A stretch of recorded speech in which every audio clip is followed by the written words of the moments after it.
Shalom. We are here with two of our patriarchs of our community, pillars of our community, Alvin Preiser and Jack Goldfarb. We are getting ready for our celebration of our 125th anniversary here at B'nai Jacob Synagogue. And this summer I thought it'd be real nice to meet with some of our members who have been here since the start, who remember our congregation, and just reminisce with them for a few moments and get us all excited about our 125th. So I guess my first question to both of you, and whoever wants to go first, is what's your earliest memory of B'nai Jacob Synagogue? Of course, it was on the corner of, at that time it was called State Street, now it's Lee Street and Court Street, the building there. And for many years, it was the center of my life.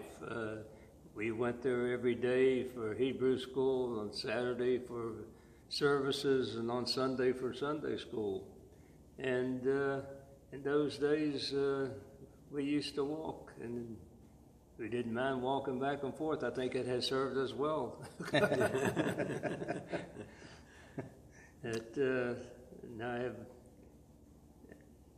think that's one of the things that I think about from time to time, quite more so than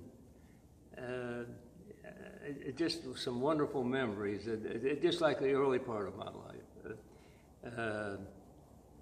That neighborhood where the old synagogue was a very ethnic neighborhood. There was a lot of Jews lived in that area, and also Greeks, Italians, and there was a lot of, in those days they called themselves Syrians.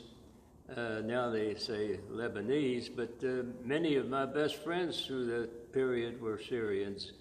And we may have been ahead of our time, but back in the days before global warming, when we used to have some heavy snows, the Syrian church was right across the street from the old synagogue, the St. George, which is still there.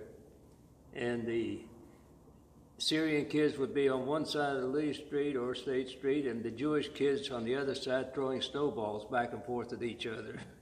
That was the beginning, but that was very friendly. Those are your earliest memories. Yeah. How about you, Alvin? I think my earliest memories of the synagogue was when I was about 8 years old. My parents told me that I was going to be going to Hebrew school, the Cheder. And I didn't know too much about it, but they had a person who was 2 or 3 years older than I was escort me there every day after school. And it was a very interesting experience in the beginning, but a very joyful experience, because there were a number of kids my age there, and we had a lot of fun playing with each other. We also learned the Aleph Beis Gimel, we learned the prayers, and that was probably my earliest memories. And then we used to, as Jack said, we used to walk to all the services. From my house at that time, it was like 2 miles, and it was like nothing. My father was a fast walker, and I had to keep up with him, but there was no problem at all. And then he also came to evening minions, and there were times when I was in, and they would pick me up from Cheder and take me home. My real earliest memories is that I was chased around the place in the room where they had the minions, and I fell and I cut my eye, and I ended up in the hospital with a bunch of stitches. So I'm a marked man from the minions. but as Jack said, the synagogue was the center of almost everything in my life, all through my teen years, really. Back when I was bar mitzvah, 13 years old, in that general area, we probably had about 1,800 Jewish people in Charleston. The Sunday school was completely packed. We had a lot of fun with all the songs. The different festivals, were all enjoyable. We dressed up with the costumes when it was required. We had a lot of plays and everything, and everyone participated in them. We had a lot of fun with the older people there, not the people, the older kids there. We would tease them and they would tease us, so it was fun. They had a lot of girls as well as boys, so we always had young Judea, and we had a lot of social activities here. I had a lot of dances. It was just a very enjoyable experience being a young Jewish kid here in Charleston. Then as we grew older, still everything was around the synagogue. And that's when we learned how to, we were good enough to play basketball, participate in the different sports. We had a great time with all the synagogue guys were members of AZA, and we played basketball in West Virginia and Pennsylvania, wherever we could, and as long as we won. And we really had some pretty good teams. Both of you seem to be saying that this was, for you, especially your younger years, this was the center of your life. And this sanctuary, which is obviously the newer building, it's not so new anymore, but it was the next congregation for B'nai Jacob. We're standing really in the center of our spiritual existence. I guess maybe briefly before we draw this to a close, but I'd love to continue this. What did B'nai Jacob mean to you? I guess the words B'nai Jacob, what memory does it evoke in your mind when you think of B'nai Jacob? I think mostly it brings back memory of my childhood days and my parents.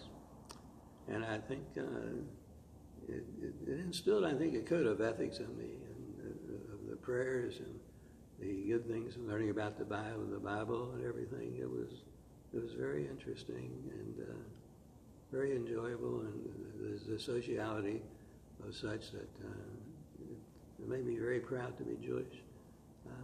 Everything was really great. Jack? The synagogue was probably the most extensive memories and enjoyable memories of my youth. It just seemed like my whole life when I was very young. Of course, we lived near there when I was very young. My mother passed away when I was 7, so every night my father would pick me up and take me over to say Kaddish. And it just seemed like my young life, it just completely evolved around the synagogue, everything. And many enjoyable memories. Coleman Shore in the Hebrew school. And I remember my cousin Martin Goldfarb and I started a little Jewish newspaper for the Sunday school, and we had a contest to name it, and one young lady came up with the name of which we took, "What's News with the Jews?" I have many, many, many wonderful, fond memories of those days. Well, and I still, of course, enjoy the synagogue, but I don't get around like I used to. The older we get, I think we all can say that. Well, I have many, many more questions I'd like to ask, but I just want to express my gratitude. I'm standing on your shoulders now, and hopefully maintaining this congregation, which means a lot to the next generation. And if it wasn't for your generation, we would not have this B'nai Jacob Synagogue. And I guess on behalf of the next generation, thank you for your contributions. Thank you for all you've done.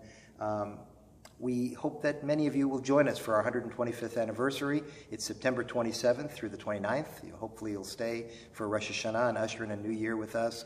Join our gentlemen here. And hopefully throughout the summer, we'll invite other people to come and talk to them about their earliest memories and what B'nai Jacob meant to them and still means to them today. On behalf of Jack and Alvin, thank you so much for listening. Have a great afternoon or evening, whenever you're watching this.